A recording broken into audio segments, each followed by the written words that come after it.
Hello అండి, wonderful వీడియోకి అయితే మరొకసారి స్వాగతం. చూడండి, ఇప్పుడు వచ్చేసి అల్లూరి సీతారామరాజు ఇంటర్నేషనల్ ఎయిర్పోర్ట్కి అయితే వచ్చేసామండి. ఈ ఏరియాలో వాళ్ళకి ఇదొక కళ అనమాట డెఫినెట్లీ. ఎందుకంటే ఇక్కడ మనం వైజాగ్, విజయనగరం అని పక్కన పెడతాం. కాకపోతే ఈ ఉత్తరాంధ్ర వాళ్ళకైతే ఒక ఇంటర్నేషనల్ ఎయిర్పోర్ట్, అది కూడా ఇంత తక్కువ సమయంలో ఇంత వండర్ఫుల్ ఎయిర్పోర్ట్ రావడం అన్నది అదొక ఉత్తరాంధ్రలో ఉన్న వాళ్ళందరికీ కళ. చూడండి, అక్కడ బొమ్మలన్నీ చాలా బాగా పెట్టారనమాట. వీటికన్నా నచ్చింది ఏంటంటే ఏటి కొప్పాక బొమ్మలు కావచ్చు, వాటిని రిప్రజెంట్ చేసే ఆర్ట్ కావచ్చు, అవన్నీ కూడా అక్కడ ఉన్నాయన్నమాట. సో చాలా బ్యూటిఫుల్గా ఉంది. అండ్ మోర్ ఓవర్ ఏంటంటే చిన్న సోషల్ అయితే తెలుసుకోవాలండి. ఆల్మోస్ట్ మనకైతే 6 మిలియన్ ప్యాసింజర్స్ ఎవ్రీ ఇయర్ని హ్యాండిల్ చేయగల కెపాసిటీ ఉందండి. అండ్ 3800 మీటర్స్ రన్వే క్యాపబిలిటీ అయితే అకామిడేట్ చేయగలదంట. తర్వాత ఇప్పుడు వచ్చేసి మనకి ఇక్కడ ఫోర్ బ్యాగేజ్ రిసీవింగ్ కౌంటర్స్ అయితే ఉన్నాయండి అక్కడ. నేను వచ్చినప్పటికీ మీకు చెప్పాను కదా, దోహా నుంచి బెంగళూరు నుంచి భోగాపురం అయితే వచ్చాను. భోగాపురం ఇంటర్నేషనల్ ఎయిర్పోర్ట్కి అయితే వచ్చాను.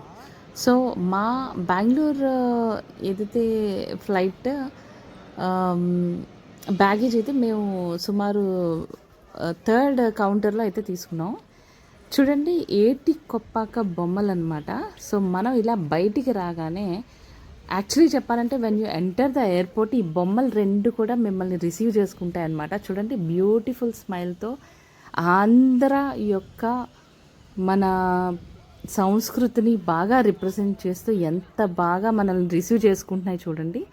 అండ్ ఒక్కొక్కటి కూడా చాలా హైట్గా పెట్టారండి. ఏటి కొప్పాక బొమ్మలు చాలా బ్యూటిఫుల్ ఉన్నాయి. ఇప్పుడు నేను పాయింట్ చేస్తుంది ఏంటంటే, మనకి ఏవైతే ఏటి కొప్పాక బొమ్మలు ఉన్నాయో మన డిపార్చర్స్ నుంచి రైట్ సైడ్ కానీ మీరు గమనించినట్టయితే అక్కడ బ్లూ కలర్ బస్సెస్ అయితే కనిపిస్తాయి అన్నమాట. నేను విన్నాను పార్కింగ్ స్లాట్స్ అయితే 10 మినిట్స్ వరకు ఫ్రీ. 10 మినిట్స్ నుంచి 15 మినిట్స్కి ఒక ప్రైజ్, 15 మినిట్స్ అండ్ అబౌవ్ ఒక ప్రైజ్, అండ్ 15 మినిట్స్ కన్నా ఎక్కువ కానీ కారు ఉన్నట్టయితే టో చేసి పట్టుకెళ్ళిపోతారు. ఇవన్నీ విన్నాను. సో ప్రైజెస్ కూడా చాలా ఎక్కువ అండి. So most probably buses prefer చేద్దామని చెప్పేసి ఈసారి అనుకున్నాను అనమాట. ఇదిగోండి బస్సెస్, ఇదిగోండి బ్లూ కలర్ బస్సెస్ అయితే నేను గమనించాను. ఇవి ఏంటంటే 2 రూట్స్ ఉన్నాయండి. ఒకటి హైవే మీద నుంచి మనకి మద్దిలపాలెం అలాగే వెళ్తుందట. రెండో బస్సు వచ్చినప్పటికీ మనకి గాజువాకకి వయా బీచ్ రోడ్లో వెళ్తుందన్నమాట. మారికి వలసలో మనం లెఫ్ట్ సైడ్ తీసుకొని అలాగా ఐటీ సెక్షన్ నుంచి బీచ్ రోడ్లోకి వెళ్ళిపోతుంది మన. సో ఆ విధంగా బస్సెస్ అయితే ఎక్కాను.